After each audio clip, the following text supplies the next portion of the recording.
why do we need to love the ugly parts of ourselves, the shortcomings? So yesterday I talked about how when it comes to self-love, the first thing is to accept ourselves. My friends ask me, so if there's something that you really don't like, why can't you just change and instead of needing to love that part of ourselves? Today I want to share three nuances as to what that means. The very first one is, for example, if let's say there's a skill you want to develop. So for me, like let's say I want to become a better speaker, an impactful speaker. This skill doesn't just come overnight.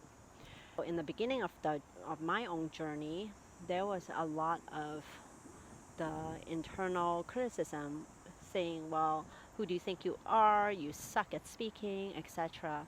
And so all of these inner critic and self-talk actually made it very difficult for me to continue to improve myself. That's why I have to learn to accept where I am, to love myself where I am, to say, hey, it's not the best, and yet look at you. You are showing up for yourself, and each time you show up, you'll get better. So I have to accept that I am where I am. This is my shortcoming. That's one aspect of things. Another aspect of things is, for example, if let's say someone always gets angry easily. For example, my mom. My mom's line is always, you know, mom is always going to be mad. This is how I'm like. When let's say someone is always angry at someone else and they want to change, but yes, when they get confronted with this idea that you're always mad at something, then sometimes the defense comes up.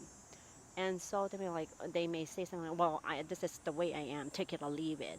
But then when it comes to when we can accept this part of ourselves saying, yeah, you know what? I tend to have an angry tendency. Then when you can actually accept and love this part of yourself, then you can come from curiosity to say, hey, why is it that I'm always doing this? What's triggering me? And then finding ways to work toward not an instant reaction, learning the tools. So that's a second way of loving and accepting that part that you don't like about yourself. And then the third comes from like societal expectations. So for example, if let's say someone grew up in a household where they're always being compared to other people. So for example, like look at your cousin, she got into such and such university and they got into this company to work, and what are you doing? And so even though you have put in a lot of effort and energy, you're still not good enough. And so when let's say you take some time to rest or breathe, rather than allowing you to breathe, maybe your parents may say something like, well, what are you doing? Why are you slacking off? You should be working harder so that you can be like your cousin. It's a very normal thing to work hard and rest, but the culture is the fact that you're only praised when you're in accomplishment mode. So if you can achieve something else, then you'll get the recognition. If you can earn this much, then you can get recognized for it.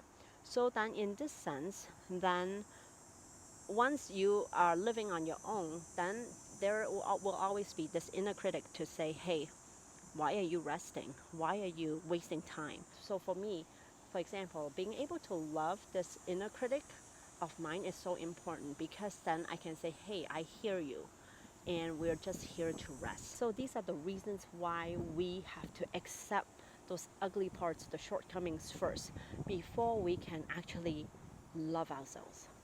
And why this is so important is because when we can love our shortcomings, when we can love our imperfections, when we are in relationship with other people, because no one in this world is ever perfect.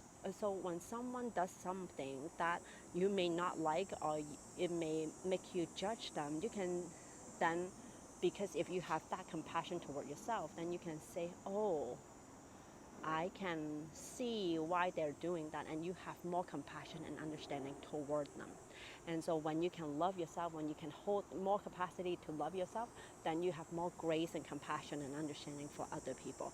And it kind of completes a cycle within the relationship. When you can love yourself, then you can love others more. This is why we have to start from accepting all these negative, imperfect part of us. I hope that it makes sense. And if you have any other questions, I would love for you to put them in the comment line or send me a message, and I can always answer those. And that's it. Until next time.